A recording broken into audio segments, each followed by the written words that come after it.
Imagínese que usted tiene una gran empresa y su socio tiene un primo y le pide que lo contrate.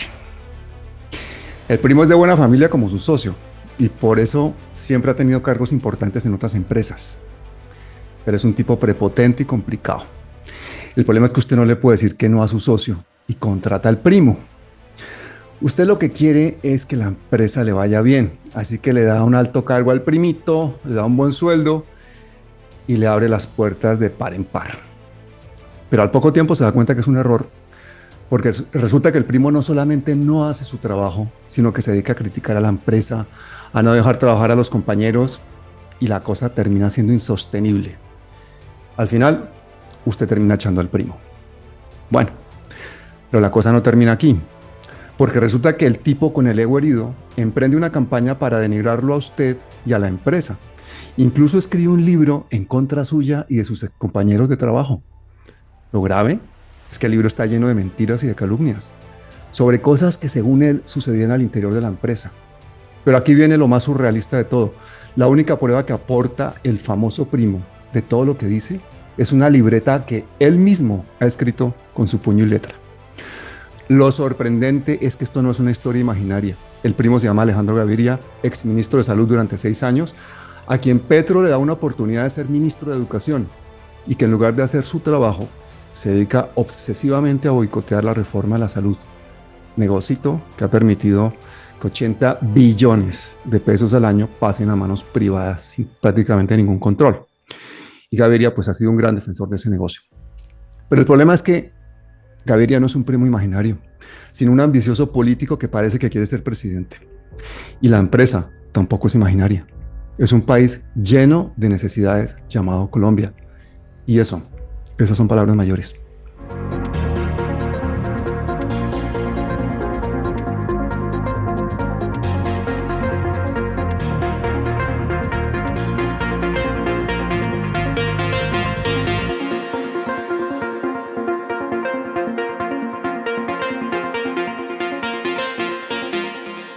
Para desmontar las mentiras de este oscuro personaje e intentar saber sus verdaderas intenciones, he invitado a 3 personas que han estado en múltiples reuniones y gabinetes con Alejandro Gaviria. La exministra de Cultura, Patricia Ariza, la exministra de Salud, Carolina Corcho, y Javier Pava Sánchez, exdirector de la Unidad Nacional para la Gestión del Riesgo de Desastres. Bienvenidos a los 3. Gracias. Bueno, pero qué seriedad. Que está en la Gracias, un casa de saludo, Carolina Pablo. y Patricia ya, y Javier es Un la saludo a primera tu vez que audiencia de viene. palabras mayores. Por Aquí aquí tienes hemos unos fans, estado. pero Y un saludo a tremendos, sí. Patricia y a Javier. ¿Verdad? Sí, ustedes dos tienen muchísimos fans dentro de Palabras Mayores. Y Javier los empezará a tener a partir de hoy que los van a conocer más. Bueno, pero Gracias, Pablo. empecemos por el que está estrenándose hoy aquí, que es Javier. Javier, ya que eres la primera vez que vienes aquí, te quería preguntar a ti, cuéntanos en qué oportunidades coincidías con Gaviria y cuáles de las afirmaciones de su libro no son ciertas. A ver, con Gaviria coincidimos en varios consejos de gobierno, de que cita él incluso ahí en el libro, porque básicamente el presidente desde un inicio, uno de los temas que pues es parte de la campaña, del programa, ha sido el tema del cambio climático. Y llegamos en un momento en el que el país estaba inundado por todas partes, con un número enorme de familias damnificadas, y una situación muy complicada que se traducía en un impacto muy grave del hambre, porque efectivamente al haber afectaciones en las zonas rurales, en las zonas campesinas, pues no estaba produciendo comida, no estaba llegando a las ciudades, y el tema de la inflación y los costos de los alimentos estaban por las nubes, situación que vivía todo el país, una situación que estábamos hablando de hambre todo el tiempo, y el presidente todo el tiempo estaba, digamos, con un tema central que era cómo atendemos esta situación que está en este momento de emergencia que vivía el país por la temporada de lluvias y que no cesaba, ¿sí? Que venía ya incluso de un año de lluvias en el país y que iba a alargarse y que se alargó efectivamente incluso hasta ahora. Entonces, esa es una preocupación del presidente de entrada, y por eso yo siendo no de miembro permanente del Consejo de Ministros, terminaba asistiendo a los consejos de ministros porque era un tema del presidente de muchísima importancia y que se liga con toda la estrategia de la transición energética y con todos los esfuerzos que estamos haciendo con la descarbonización y todo eso. Entonces el presidente siempre quería estar con el tema allí. Luego tuvimos una oportunidad de compartir la visita incluso la cita en el libro, la visita que se hizo a Providencia, San Andrés, en términos de lo que recibimos de lo que fue la reconstrucción por el huracán que afectó a San Andrés y Providencia, y donde estuvimos en una rueda de prensa con él, con el presidente y con la ministra de Vivienda sobre lo que había sucedido en Providencia. Carolina, Carolina también estuvo con nosotros, entonces cita esa rueda de prensa allí, en la cual pues él dice, pues yo me sentí fuera de lugar, digamos que no correspondía como a este gobierno, y yo sí creo que siempre lo vimos como él lo dice ahí, fastidioso, una persona que, digamos, más allá de aportar, realmente era un tema digamos, de no buscar soluciones. No eran nosotros los que estábamos buscando soluciones, porque era lo que estábamos buscando cuando vamos a San Andrés. Igualmente frente al hambre, frente a la pobreza, frente al tema de la emergencia invernal, frente al cambio climático. Entonces, pues siempre vi una situación muy complicada, siempre fue muy complicado. En una parte del libro él menciona el Consejo de Gobierno que se celebró en Villa de Leyva, donde la discusión fue muy álgida con Carolina frente al tema de la reforma. Y en esas que él menciona ahí, salidas al baño, coincidimos.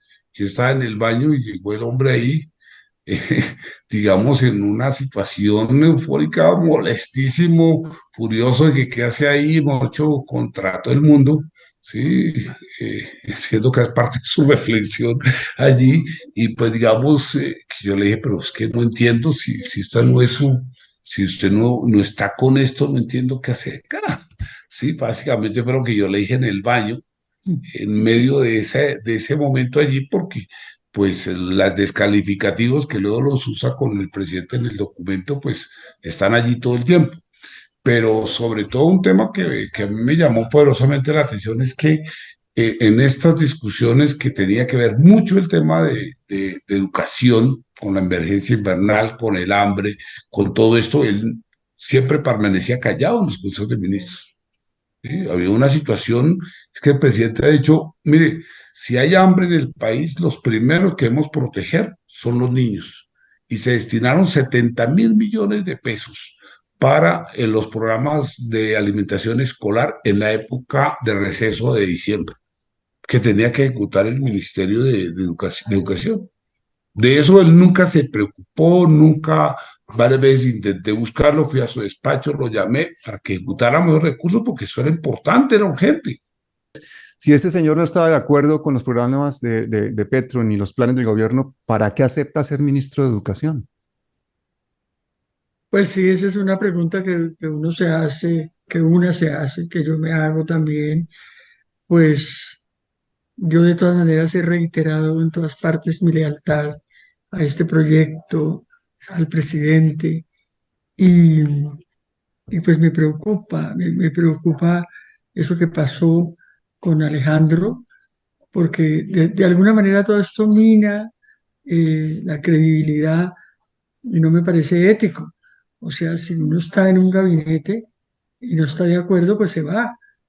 Pero si estamos ahí, yo creo que quienes estuvimos ahí, Carolina y yo que estamos aquí en este momento, salimos del gobierno, pero mantenemos una lealtad porque además este proyecto va incluso más allá del gobierno, más allá del presidente.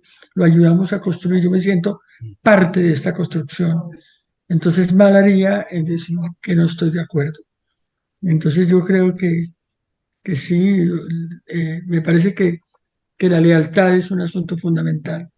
Y por supuesto, no, este no es el momento.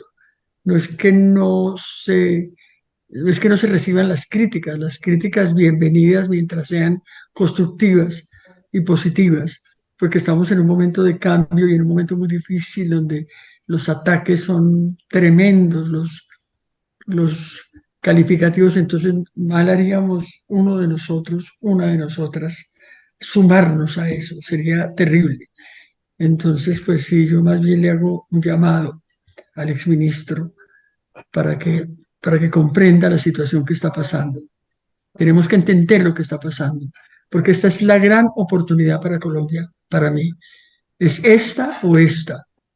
Y entonces, y tenemos poco tiempo, solamente quedan 3 años. Entonces, aprovechémonos en lo fundamental.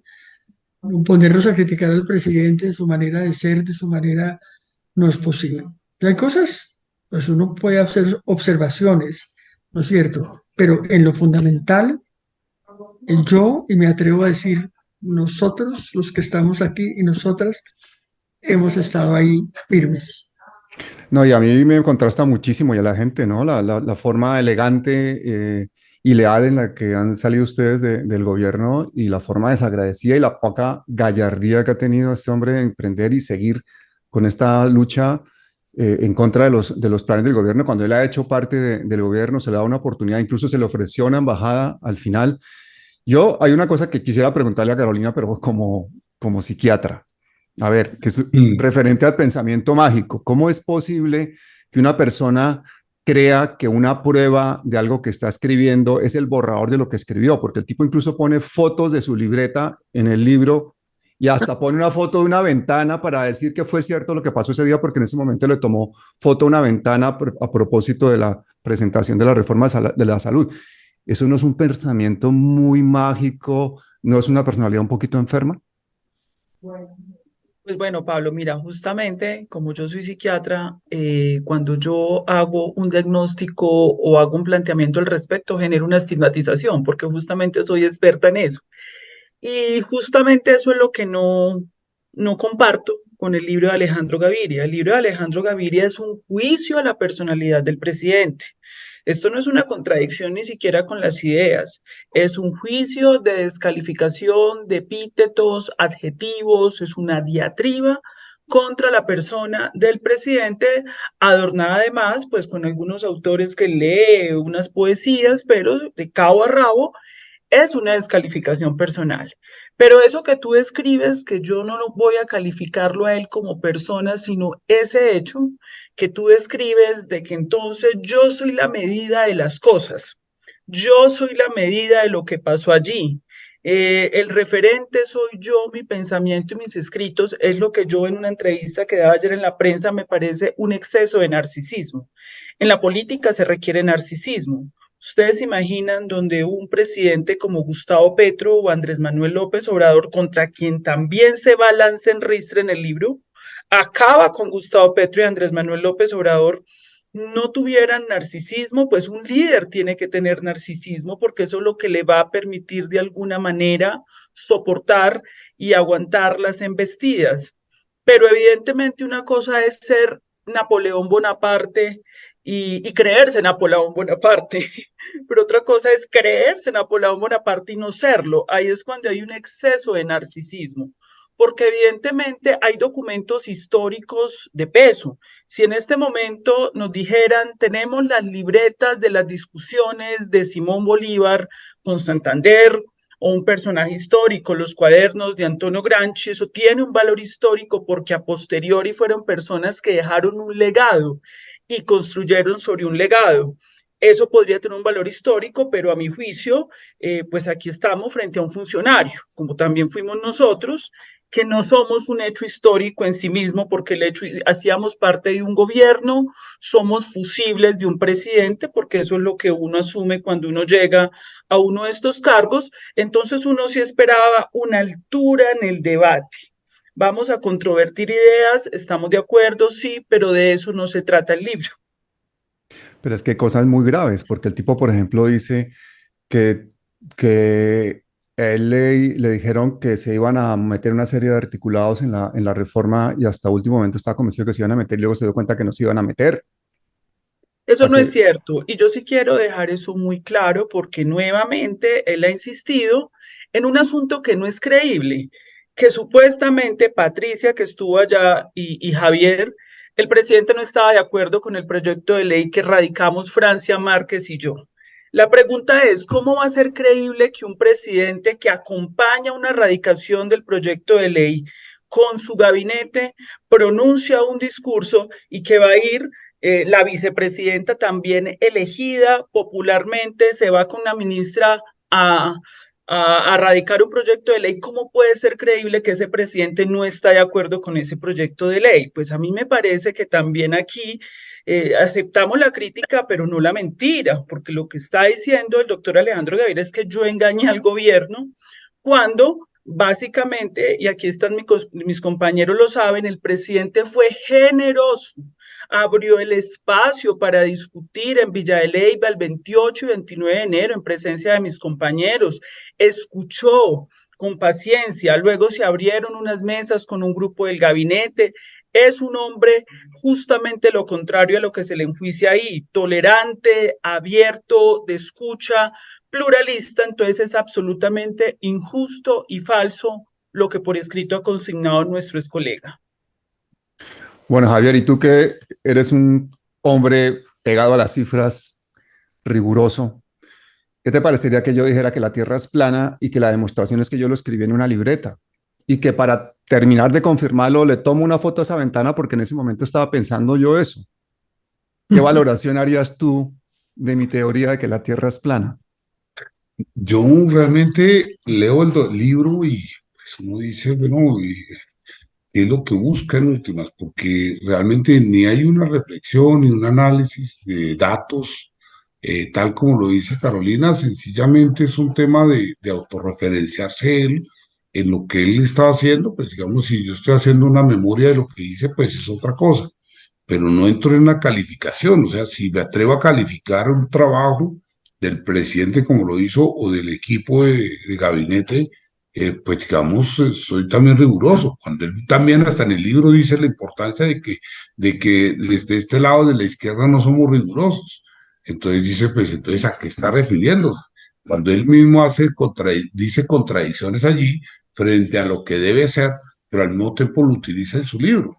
¿Sí? En la discusión como que hace referencia siempre del tema en Villa de Leyva frente a la reforma, pues efectivamente el presidente que yo he trabajado con él, tanto en el gobierno de Bogotá, en la Botabana, como ahora, es un hombre muy juicioso, realmente muy riguroso con las cifras, con los datos. Él es, como economista, él se detalla los datos, de dónde vienen, por qué vienen, ¿sí? Y sobre todo que esos datos y esa información realmente sean lo que busca en últimas en un objetivo de resolver un problema social, como era el tema de la salud, como las discusiones que hubieron frente a muchos otros temas, frente al hambre.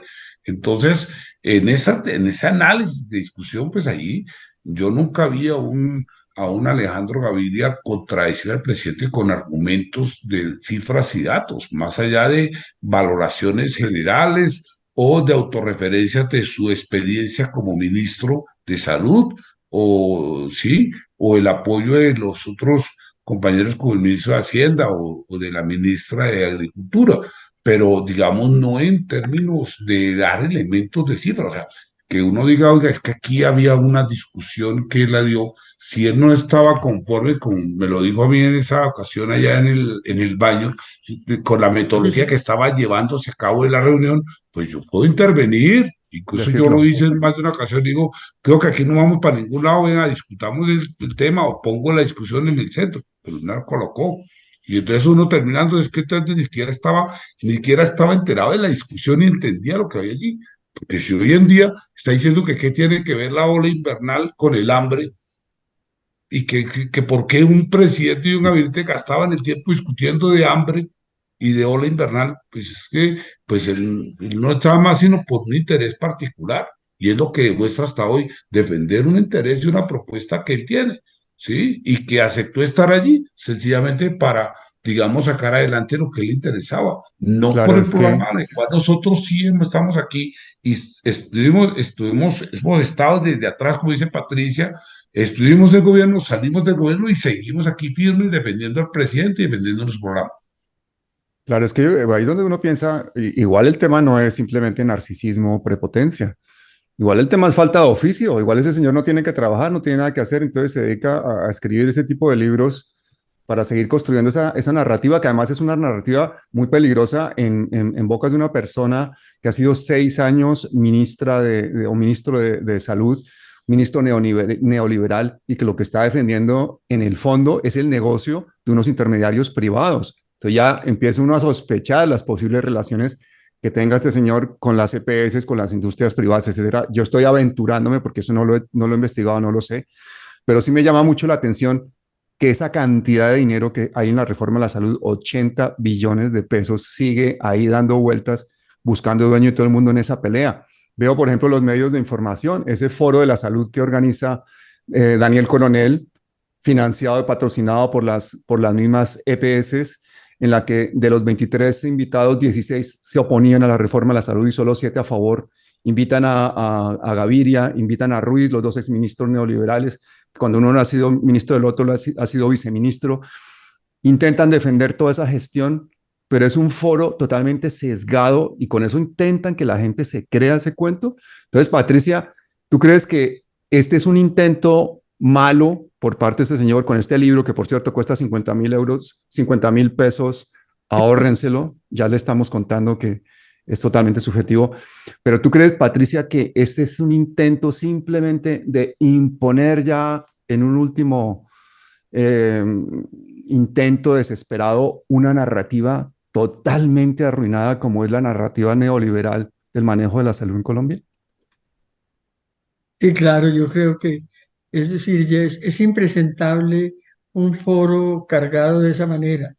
Eso no tiene razón de ser, porque está bien que se discuta, por supuesto. Yo creo que eso es una parte de la democracia imprescindible, el debate, pero tiene que ser equilibrado. Entonces yo creo que eso es impresentable, o sea, no puedo traer yo la mayoría de las personas para que ya haya una conclusión anticipada. Entonces, no, claro que no estoy de acuerdo con eso. Que los medios de comunicación y Coronel se presten a eso, pues a mí me parece pues muy triste, porque estamos esperando precisamente los medios de comunicación rigor y que nos informen. Por cierto, la revista Cambio también fue la que sacó a la luz ese documento que elaboraron los tres exministros en contra de la reforma a la salud. A mí me gustaría saber esa parte, porque Carolina, estos tres ministros prácticamente han estado conspirando para acabar con la reforma a la salud. ¿Cuál es la idea? ¿Por qué coinciden y realizan esa labor de no solo de espionaje, porque liberan ese documento que elaboran ellos a un medio de comunicación, sino que persistentemente están intentando minar la reforma de la salud desde dentro del gabinete de los ministros? Bueno, yo quisiera además adicionar algo a lo que planteaba Javier, el hecho de que el libro permanentemente hace una crítica de que la izquierda, es una crítica contra la izquierda, no es rigurosa. Pero dígame, ¿qué rigor puede haber? Y pregunto, Pablo, un libro en el cual prácticamente el autor lo que está diciendo es que la crisis climática es un invento del presidente, que el presidente es un portavoz del fin del mundo porque habla de la crisis climática. En ninguna parte del planeta hoy es negable la crisis climática. Eso es ser anticientífico.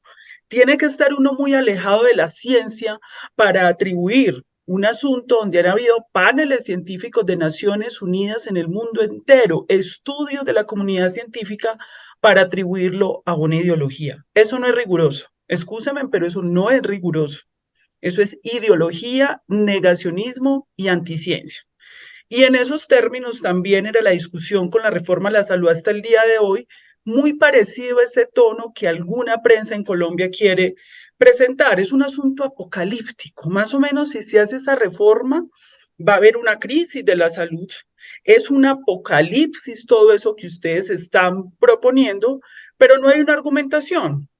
Y la única argumentación que presentan es este documento firmado por los tres exministros, Cecilia López, José Antonio Campo, Alejandro Gaviria, y acompañado en ese momento por el director de planeación que posteriormente se retira de ahí, documento que fue leído y estudiado por el presidente. Gustavo Petro es un intelectual, es un hombre riguroso que se estudió ese documento y que fue controvertido en cada uno de sus puntos. La primera controversia que se les dijo, esas cifras no corresponden, esas cifras son irreales.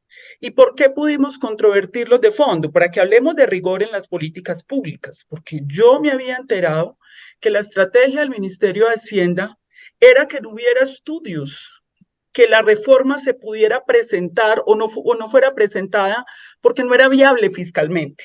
Esa es la narrativa que aún se mantiene, que esto no es viable fiscalmente. Es por eso que yo conformo mi propio equipo económico liderado por Luis Jorge Garay, confrontamos el documento y les demostramos que las cifras de ellos eran irreales.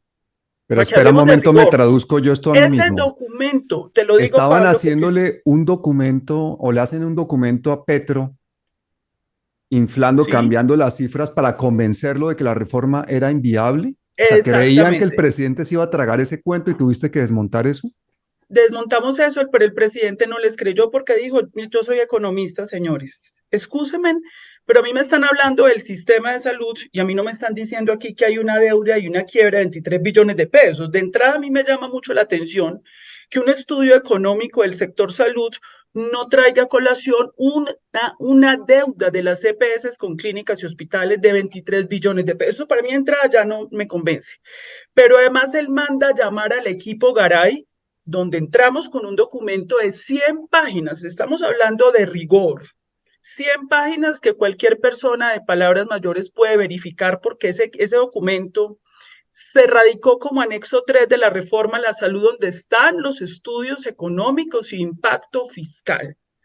Ellos fueron derrotados en ese intento por la argumentación fuerte del equipo económico del Ministerio de Salud, dirigido por Luis Jorge Garay, y la prueba, que no son mis anotes de libreta, la prueba es que el propio ministro de Hacienda, el 23 de febrero, con documento oficial, esta no es la libreta de Carolina Corcho, con los apuntes de Carolina Corcho, es un comunicado oficial del ministro de Hacienda y Crédito Público el 23 de febrero reconociendo que ese documento que se filtró no correspondía a las cifras y reconociendo las cifras del Ministerio de Salud.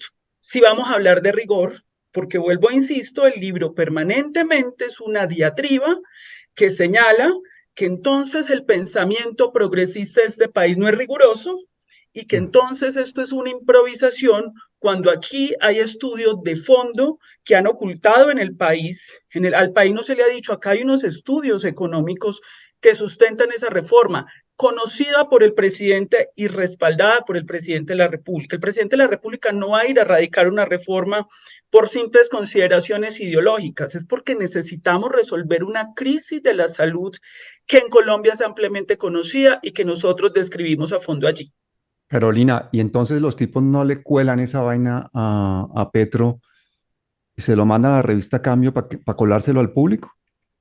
Yo no puedo asegurar quién mandó eso, pero te Pero voy a lo decir, filtraron, Pablo, alguien lo filtró, ¿quién más puede alguien lo ser? filtró.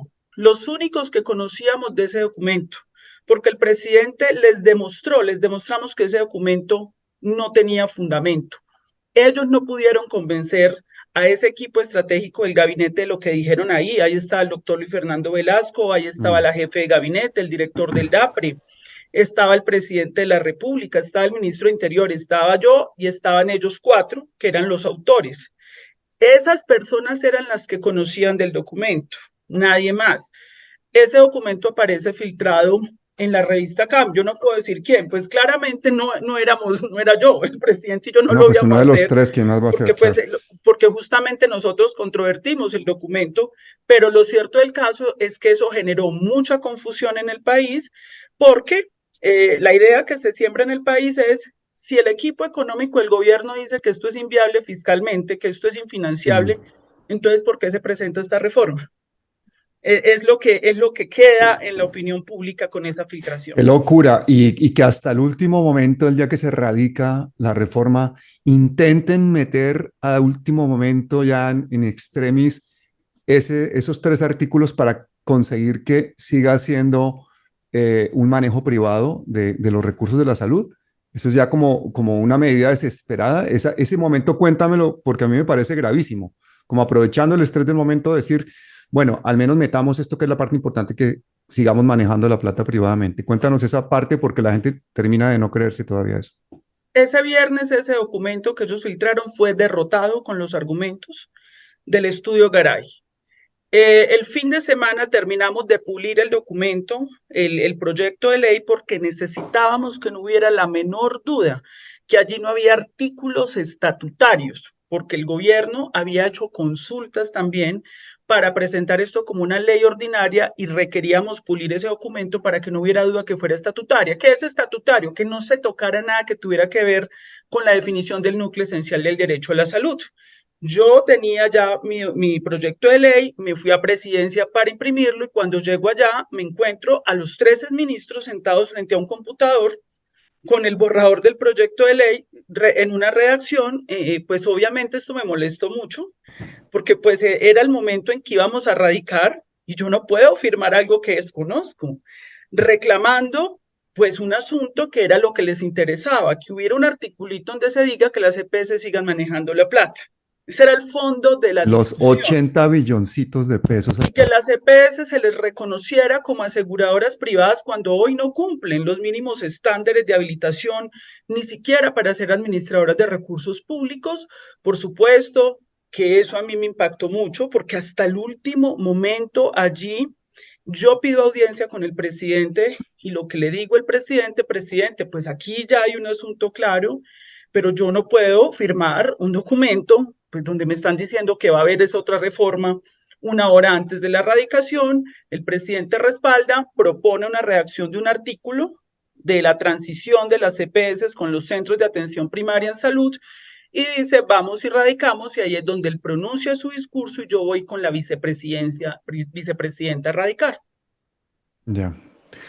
Javier, yo estoy seguro que Petro se arrepiente de varias, posiblemente de muchas de las cosas que ha hecho durante su gobierno, pero el haber nombrado a Alejandro Gaviria ministro de Educación, ¿tú no crees que fue un absoluto error? El presidente quiso dar una diversidad de, digamos, él siempre escucha a muchos planteamientos, él siempre ha sido, tenido digamos, esa forma de actuar, de escuchar, de dar la oportunidad del debate, de la discusión, y creo que en esa misma lógica de poder crecer, que uno crece en esa discusión, digamos, lo hizo. Pero digamos, como lo dice Patricia, siempre en medio de que hubiesen unas lealtades. Y pues lo que ha mostrado ahora es que eso no existió. Eh, digamos, aquí había un tema muy importante que lo sabíamos todos de entrada, fue esto también el equipo Empalme, y después cuando ya estuvo en el gobierno, era que había unas propuestas que el presidente había apostado y que le había propuesto al país, y por eso fue elegido. Y una de las centrales era la salud. Y sabíamos todos que ese era un tema que no iba a haber una discusión porque eso era un tema central de que se adolece el país y que necesitaba transformarse. ¿Sí? Entonces, pues si uno está en un gobierno, pues uno es tratando de ver cómo ayudo a que eso salga adelante, a que esa propuesta, esa apuesta política, esa necesidad que es indudable que el país necesita de transformar el tema de salud, se logre resolver. Y no por el contrario, porque uno diría, allí se avanzó y si se avanzaba en la discusión que el presidente decía que hay dos caminos, o transformamos esto en términos de que el Estado maneje la salud, o nos quedamos en un manejo mixto, o continuamos con lo privado. Sí, son los tres escenarios. Y el presidente dijo, aquí lo que hemos apostado es que vayamos a que el Estado lo maneje, porque digamos lo privado ha demostrado que no lo es. El modelo neoliberal no lo resolvió. Y estamos atrasados incluso en modelos internacionales frente a lo que eso significa y garantizar el cumplimiento del derecho a la salud y no el negocio de la salud. Entonces, si esos eran planteamientos que hizo el presidente, a los cuales él aceptó al haber aceptado un cargo de esos, pues era un tema que debería sustentar con sus argumentos, con su conocimiento, con su experiencia, y no utilizar lo que él dice, su conocimiento y su experiencia para, por el contrario, colocarle palos a la rueda. Y lo que yo vi, efectivamente, una encerrona que lo comentamos en ese momento con varios compañeros del gabinete, incluso con la vicepresidenta, vimos una encerrona hacia Carolina. O sea, cuando el presidente dice conformemos una mesa técnica para mirar el tema de las cifras, y entonces, ¿quiénes quieren estar en la mesa? Y entonces, pues, efectivamente, la Hacienda, efectivamente, Agricultura, efectivamente, Planeación, y entonces digo, un segundo, está cargando Carolina sola contra 3, contra 4, como a Carolina defenderse. ¿Mm? Porque quedaba en esa mesa pues muy descompensada el debate del tema de lo que el presidente ha planteado en los escenarios, ¿sí? Y efectivamente finalmente pues se quedó la mesa así, digamos Carolina quedó en una desventaja allí frente a la discusión y pensaron que eso ya era por mayorías, y resulta que no, que es por argumentos, como dice Carolina, con elementos y sobre todo con una persona que más sabe de ese tema, que tenía total claridad de qué quería y dónde ir con el presidente, porque a él sí se le puede decir cualquier cosa, pero que él no tenga, él nunca se le olvida una cifra, un dato. Él maneja una calculadora que inmediatamente le da unas cifras y le está diciendo, no, eso no es así, las cifras son en este sentido. Eso sí, es una cosa de una habilidad que él tiene impresionante, recordar cada cosa de esas. Patricia, pero yo más que ver, por ejemplo, la lucha entre Carolina y otros tres ministros, lo que veo es la lucha entre dos ideologías muy diferentes. Una que busca el bien común, que busca el bienestar, que busca la equidad en la salud para los colombianos, y la otra una mentalidad neoliberal que intenta defender un negocio privado, y más aún por parte de un señor que ya ha sido durante 6 años defensor de esas políticas y que durante su ministerio pues hizo lo que hizo. Y aquí voy a poner un pequeño inciso para que la gente vea el resumen que hicimos sobre su gestión y la de Ruiz al frente del ministerio. Gente, voy a mostrarles cómo se arrodillan los medios de comunicación al billete. Pónganle cuidado. Ejemplo práctico. El foro que organizaron Coronel y la CPS sobre la reforma a la salud. Eso no fue un foro, fue un publireportaje. Un espectáculo para convencer a la gente que hay que oponerse a la reforma de la salud. ¿Por qué digo que es un publireportaje? Pues porque está financiado por las EPS y porque 16 de los 23 panelistas se oponían a la reforma. Las EPS son intermediarios, es decir, son comisionistas. Comisionistas a los que el gobierno les da dinero para pagar a quienes cuidan de la salud de los colombianos, a clínicas, hospitales, médicos, tal. Y ellos se ganan la plata intentando gastar lo mínimo posible.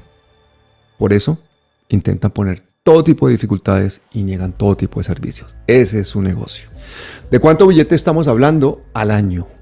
De 80 billones de pesos. Y eso es mucho billete que ha servido para que se enriquezcan unos pocos, pero ha perjudicado a millones de personas. Y esa tropelía viene desde la miserable Ley 100 de Álvaro Uribe. El show del binomio de oro. Angélica Gómez, la editora económica de Cambio, ni más ni menos que con dos exministros, Fernando Ruiz y Alejandro Gaviria, exministros de salud. Entre el uno y el otro han estado 9 años al frente del ministerio. Y uno ha sido viceministro del otro. Y ahora es cuando tienen ideas maravillosas para salvarnos del problema que ellos mismos crearon. ¿Por qué no lo hicieron cuando fueron ministros? Pues solo buscan hacerle la vuelta a las EPS. Alejandro Gaviria es famoso por el mal manejo que le dio, acuérdense, a Medimás Cafesalud, donde tenía que decidir si nacionalizaba a Saludcop, y lo que hizo fue entregarle sus 4,5 millones de usuarios y hacer que Cafesalud, que es una empresa privada, se recapitalizara con recursos públicos. Entre todos pagamos y las ganancias son para ellos. ¿Cómo terminó eso? Pues claro, en desastre. Medivás resultó peor que Saludcop, dejó de pagar a miles de proveedores, despidió a miles de trabajadores, se llenó de quejas de los usuarios y tuvieron que liquidarla. Segundo antecedente gravísimo de Gaviria. Se opone a la ley estatutaria. Uno de los avances más importantes en legislación en el mundo occidental, ni más ni menos. ¿Por qué? Porque garantiza la salud como derecho humano. Aunque les parezca increíble, Gaviria, ministro de Salud, se dedicó a bombardear eso. ¿Cómo? Con una lluvia de decretos y de resoluciones para restringir la prestación de servicios a los ciudadanos, para favorecer a las EPS. Tercera metida pata grave del binomio de oro, porque ahí está Ruiz. Binomio de oro en el Guainía. Ensayan el sistema de salud que ellos sueñan. Liquidan a la empresa social estatal, sacan la cosa a licitación, se la entregan a una EPS única de un agente de la costa y por supuesto quiebran. Eso fue un desastre. De hecho, lo calificó la Defensoría del Pueblo como uno de los mayores vulneraciones de derechos humanos de los pueblos indígenas. La verdad es que Gaviria y Ruiz se la han pasado de comerciales de las EPS, dándoles facilidades financieras para que eso funcione como sea. Por eso el país se ha llenado de empresas mediocres que no hacían otra cosa que restringir servicios a los pacientes. Y quieren que siga igual. De hecho, la mayor parte de las EPS han quebrado. De 100 y pico que había al principio, solo hay 30 activas, de las cuales 11 están en riesgo de liquidación. Y solo quedan 5 que están al día con sus pagos. Ellos han intentado mantenerle esa realidad oculta al país. ¿Y cómo lo han hecho?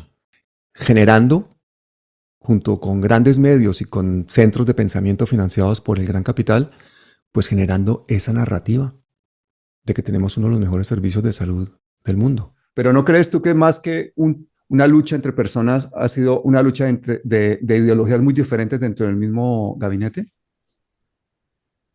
¿A quién le preguntas? A ti, a ti. ¿A mí? Sí. Sí, yo creo que si uno descalifica de entrada a la izquierda, no puede entrar a un gabinete de Gustavo Petro.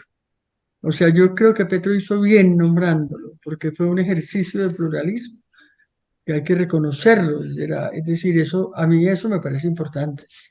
Entonces ahí entramos personas distintas, pero también entramos sabiendo dónde entrábamos. Yo sabía dónde entrábamos, con qué presidente estábamos y cuál era como el asunto fundamental, porque hoy en día defender el neoliberalismo, sí, francamente, y sobre todo negar, ay, perdón, y sobre todo negar la crisis climática, que en realidad es una crisis civilizatoria. Es decir, negar eso en este momento, eso es que además es la, la, el clima, las inundaciones, es decir, hasta que vamos a esperar a que se nos inunde la casa nuestra. O sea, eso me parece tan absurdo, es como tapar el sol con un dedo, eso no tiene sentido. Y sí, yo creo que tiene que ver con es decir, yo no me gusta usar esa palabra, pero ahí hay un problema también ideológico, por supuesto, pero más que ideológico es casi que de sentido común. O sea, estamos en el gobierno del cambio es decir, yo me identifico con el cambio. Este país no puede seguir como está.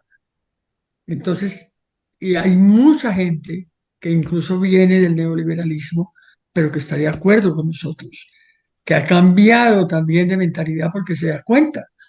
O sea, entonces, ¿cuál es la solución? Seguir en esta situación, que el mundo siga así también. Tenemos una responsabilidad planetaria, tenemos una responsabilidad con el país. Entonces, yo para nada estoy en desacuerdo con que Petro hubiera llamado a Alejandro Gaviria, al, al doctor Ocampo y a Cecilia, ¿no? O sea, pero uno tiene que saber dónde entra y tiene que Claro. saber un sentido, sobre todo un sentido del cambio. A mí es decir, mi lealtad está con el cambio. Este país tiene que cambiar o tiene que cambiar. Y esta es la oportunidad. Entonces no podemos desgastarnos sí, yo tengo observaciones frente a mi salida, por ejemplo, pero eso no me puede llevar a estar al otro lado, para nada. En todas partes, en todos los escenarios, he manifestado mi lealtad con el cambio que yo he ayudado a construir en toda mi vida. Entonces aquí estamos a lo bien. Pero entra él al gabinete, acepta el nombramiento de Petro, pero él desde el principio, si hubiese sido más sincero consigo mismo y con los colombianos, por supuesto, habría sabido perfectamente a lo que iba y habría sabido perfectamente que no iba a aceptar las reformas. Lo tendría que haber dicho de entrada, ser sincero y decir, mire, yo no puedo aceptar esto porque estoy en desacuerdo. En lugar de meterse ahí solapadamente a minar un gobierno, a minar los deseos de 50 millones de colombianos que por primera vez tienen una oportunidad de hacer un poquito de justicia social en el tema de la salud y en tantos temas. Pues a mí me parece una falta no solamente de lealtad absoluta, sino una falta de honradez desde el principio por parte suya. Pero a ustedes les han ofrecido, por ejemplo, embajadas y cosas así como le han ofrecido a él después de que salió del ministerio de esa forma. El, el, el presidente efectivamente ha sido muy generoso con todos y ha hecho ofrecimientos, efectivamente.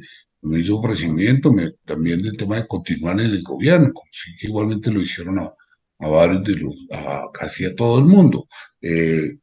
Y digamos, tal como sucedió, efectivamente no estoy en este momento en el gobierno. Yo no estoy vinculado al gobierno en este momento, pero sí, como siempre lo he dicho, no es un tema de trabajo. O sea, nosotros aquí no estamos por un puesto o por un pago. No, nosotros estamos porque efectivamente hemos construido, hemos ayudado a construir este proyecto, porque estamos con un proyecto político que defendemos, estando o no estando en el gobierno. Nosotros creemos que efectivamente la mejor posibilidad de hacer estas transformaciones es con el presidente Gustavo Petro, que tiene la capacidad, el conocimiento y el compromiso para sacarlo adelante, con todas las dificultades que ha tenido que atravesarse y con todas las dificultades que tiene sacar adelante esas mismas reformas y implementarlas. Es muy difícil, muy complejo, pero igualmente sabemos que eso hay que hacerlo, ¿sí? Nosotros estamos, digamos, en este caso, yo estoy ahí siempre firmes y digamos, respaldando al presidente, respaldando ese gobierno y respaldando el programa, que incluso tiene que ir mucho más allá de este mismo gobierno. A mí tu salida, Yo, Carolina, me dolió muchísimo y tengo que preguntarte, ¿a ti te han hecho algún ofrecimiento para seguir en el gobierno? Y hubo un ofrecimiento por parte del presidente, pero pues yo le dije al presidente, presidente, yo creo que yo no le puedo aportar bien al gobierno desde ese lugar que usted me está ofreciendo, pues sí le agradecí. Pero hay un asunto que yo quisiera señalar aquí, Pablo. Aquí hay una incomprensión. El presidente ha dicho al país, es que queremos construir un acuerdo nacional. Entonces yo creo que han querido confundir eso. El acuerdo nacional es para construir el cambio en Colombia. No es un acuerdo nacional para que todo siga igual y unas minorías privilegiadas sigan excluyendo a las mayorías del pueblo colombiano, porque entonces no es acuerdo nacional. Entonces, a veces se arguía eso también por parte de algunos sectores y por el propio Alejandro Gaviria. Es que aquí dijeron que iban a hacer un acuerdo nacional, claro, pero primero el acuerdo nacional es si tiene argumentos serios y de fondo, que no los presentó, porque el gobierno, insisto, no fue persuadido de los argumentos que presentaron, está muy bien. Pero aparte de eso, no nos digan entonces que el acuerdo nacional es que Colombia siga igual. Eso no es el Mm. acuerdo nacional. Ese es el acuerdo de las minorías que siempre han gobernado este país. Entonces yo sí quería aclarar eso porque no quiere decir que nosotros estemos en una postura sectaria, en donde no entendamos que tiene que haber una coalición liberal progresista, pero es una coalición alrededor de un programa de cambio por el cual votaron no solamente los votantes de Gustavo Petro, sino los votantes de Rodolfo Hernández, porque de alguna manera Rodolfo Hernández, a su manera, no proviene ni representó en el proceso electoral los partidos políticos tradicionales. Él se presentó también como un cambio y esa claridad es la que yo quería hacer. Te advierto que acabo de entrevistar a Carlos Mario González Restrepo, que es profesor tuyo, que me ha dicho dos cosas que me han emocionado porque yo no sabía que había sido profesor tuyo. Yo lo admiro a él, lo sigo, filósofo, historiador de la Universidad de Antioquia, y me dice que tú cuando tenías 19 años, que estabas estudiando medicina, te metías en una cantidad de cursos y de másteres de filosofía, de literatura, de cosas que a él le maravilló desde el principio, ese interés tuyo por lo social, por pensar en grande. Y eso mismo lo ha detectado muchísima gente. En palabras mayores, cada vez que apareces tú, hay una frase que es repetitiva y es Carolina Corcho tiene que ser presidenta de Colombia. ¿Tú tienes alguna aspiración política? ¿Tú te ves ocupando un cargo como el de presidente de Colombia? Pues todos aquí tenemos una aspiración política y es la aspiración de que este país cambie. Patricia, Javier, nosotros somos políticos de alguna manera y desde luego, pues que con Gustavo Petro se ha abierto una posibilidad de que un sector político que no había tenido la oportunidad porque lo habían matado y masacrado, Patricia es una de las víctimas de una de las masacres más grandes que hubo en este Uh -huh. país contra un partido político, pues evidentemente se abre un proceso democrático, pues donde muchos de nosotros tenemos que hacer relevos, pero eso es un proceso, Pablo, eso es un proceso porque un líder no se construye de la noche a la mañana. No, lo que sí se construye con mucho esfuerzo es un capital político y tú que has estado tan parado en la raya lo tienes. A mí me ha dejado impresionado. De verdad, las cosas que hacemos en el canal en la que estás tú, el apoyo es unánime. Yo creo que a ti el hecho de haber salido del gobierno precisamente sacrificada porque ya se quedaron sin excusa para no aprobar esa reforma a la salud con tu salida. Si no la quieren aprobar es por una cuestión totalmente ideológica de neoliberalismo, no por un tema de que tú eras obstinada y no la dejabas aprobar. Con la forma en que saliste, con todo lo que has hecho, yo creo que tienes un respaldo popular impresionante. Y la pregunta entonces es para Patricia y para Javier. ¿Ustedes tienen aspiraciones políticas? ¿Van a seguir en política? Yo no, yo no tengo aspiraciones sino de montar una obra de teatro sobre la sentencia de la UP. Para mí, estar en el ministerio no fue un empleo, fue una causa en la que he estado toda mi vida. Entonces, digamos que una pausa, yo siempre he estado desde afuera, una pausa donde estuve en la institucionalidad y aprendí mucho también, y también trabajé mucho, de verdad. Y ahí queda un legado, de alguna manera, y estoy también interesada en conversar con el nuevo ministro. Se ha mostrado muy amable conmigo, pues en lo poco que yo pueda aportar, porque he estado en esto de la cultura desde hace muchos años. Entonces, mi aspiración es de verdad que el cambio social sea un cambio cultural también, porque si no ayudamos a cambiar, a desengatillar el imaginario de los colombianos y colombianas, si no cambiamos la mirada frente al neoliberalismo, va a ser muy difícil el cambio. O sea, el cambio no es solamente tangible, es formidable lo que se está haciendo con la tierra, con todo esto de lo que hemos hablado, es extraordinario, por eso yo estoy aquí. Pero no es solo eso. O sea, también acuérdense que perdimos el plebiscito por la paz. También tenemos que ayudar a cambiar, tenemos que luchar contra las guerras culturales. Un libro que se saca con una opinión es una guerra cultural. Descalificar la izquierda, no, yo no lo acepto. Yo soy de izquierda y me siento tan honrada de serlo, tan feliz de serlo. Entonces, no, yo me siento descalificada también. Entonces, eso no lo acepto. Y hoy en día, hoy además, cuando tenemos que está en peligro la existencia de la humanidad, es cuando más toda persona que tenga un mínimo de, de criterio democrático tenemos que estar del mismo lado. Yo inclusive ya los llamo a ellos, a Alejandro Gaviria, al ministro Campo y a Cecilia, para que discutamos. O sea, ellos deben estar de este lado y todavía pueden. La oportunidad la tenemos. ¿Qué frase has Perdón a pronunciado, estas no? llamadas, pero como estoy en el Festival de Lo Mujeres sé. por la Paz, no puedo dejar de contestar. Oye, ¿qué frase has Estoy en una pronunciado? entrevista. Desengatillar el imaginario colombiano.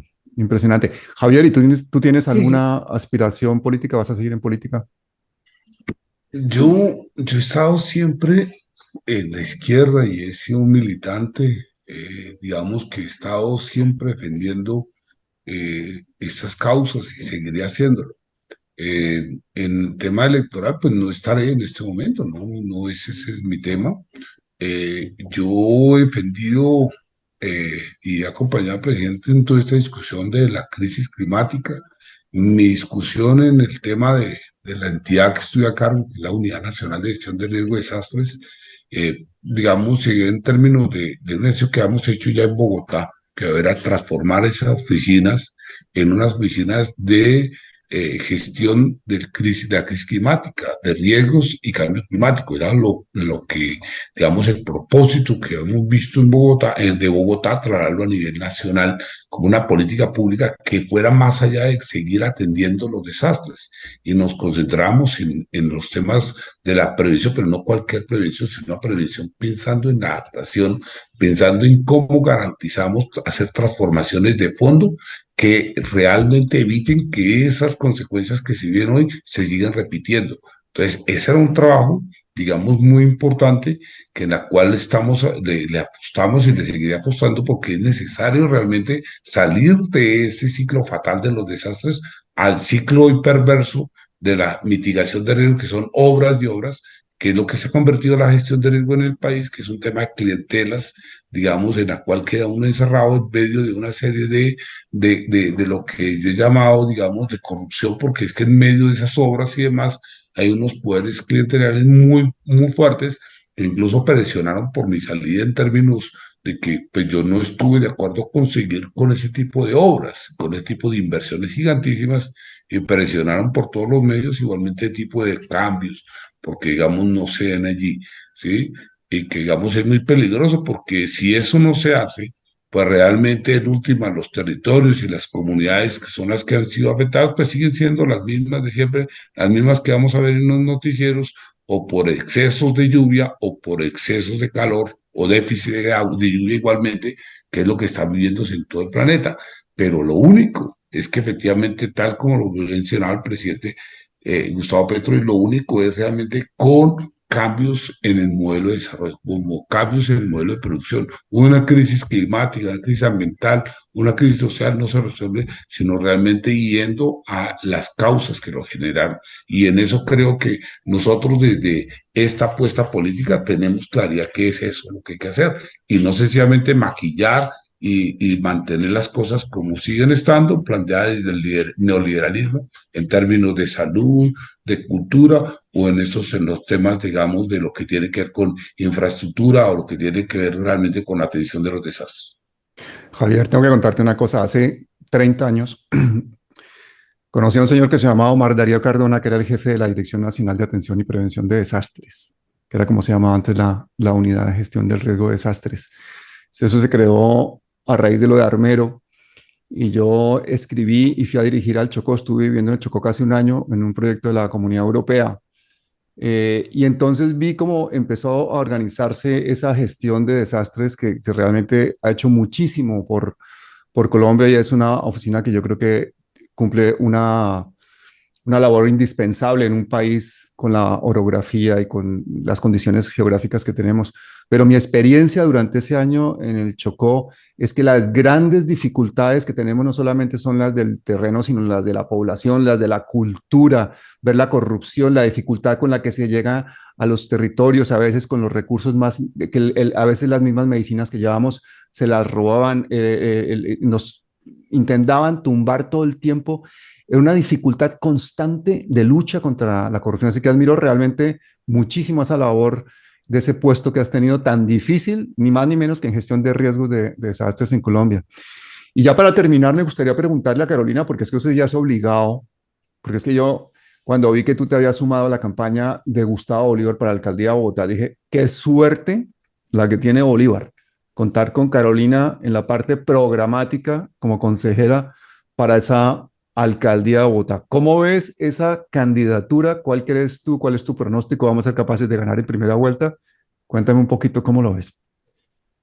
Bueno, lo que obviamente la variación que hay en este proceso electoral actual es la segunda vuelta en Bogotá. Yo creo que también fue un asunto estratégico de los sectores tradicionales que han gobernado Colombia, dado que se dieron cuenta que el progresismo siempre ha tenido el 30% de la votación en Bogotá, entonces en primera vuelta generalmente ganaba el progresismo. Sí.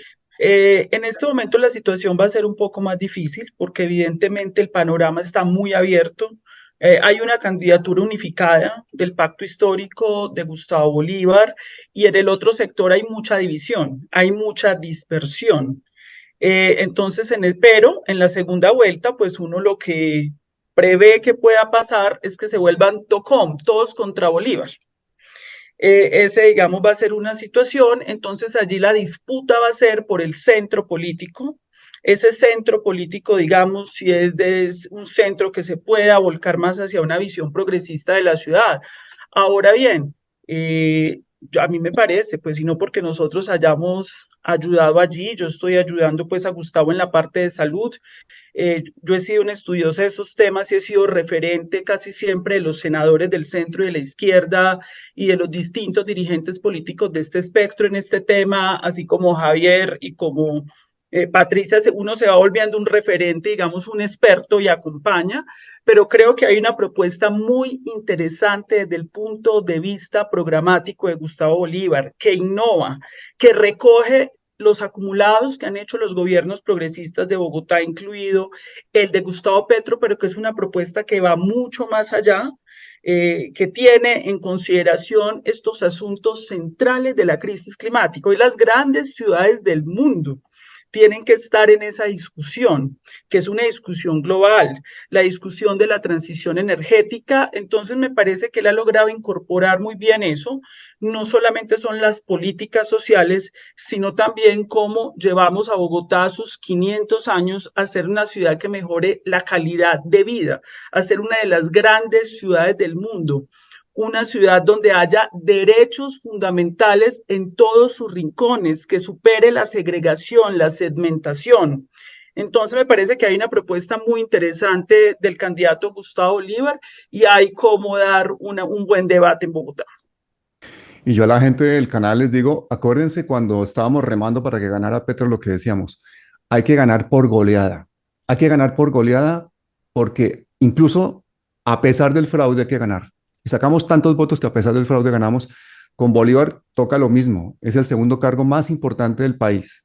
No querrán dejarlo en manos del uribismo y hay que ganar por goleada. Pero acuérdense que no hay que cometer el mismo error que se cometió en las pasadas elecciones. Hay que ganar la presidencia y las legislativas. Un presidente sin unas mayorías en Congreso y en Senado, sin 55, 86, no puede gobernar y han visto que toca hacer pactos hasta con el diablo. A Bolívar le puede pasar lo mismo. Hay que ganar la alcaldía y hay que ganar el consejo. Bueno, muchísimas gracias a los tres, mis queridos amigos. Este es su casa. A Carolina no tengo ya ni que invitarla porque Carolina es parte absoluta del canal en contenidos y en todo. Patricia, espero que muchísimas cosas de arte que se puedan sacar libremente por YouTube las tengamos aquí para poder hacer pedagogía social. Y por supuesto, Javier, esta es tu casa. Tenemos muchísimo que aprender de un territorio que se llama Colombia, que no solamente el riesgo lo tenemos en nuestros volcanes, en nuestros mares, en nuestros huracanes, sino lo tenemos dentro de nosotros mismos. Muchísimas gracias a todos y hasta siempre. Gracias, Pablo. Gracias, Pablo. Gracias, un abrazo.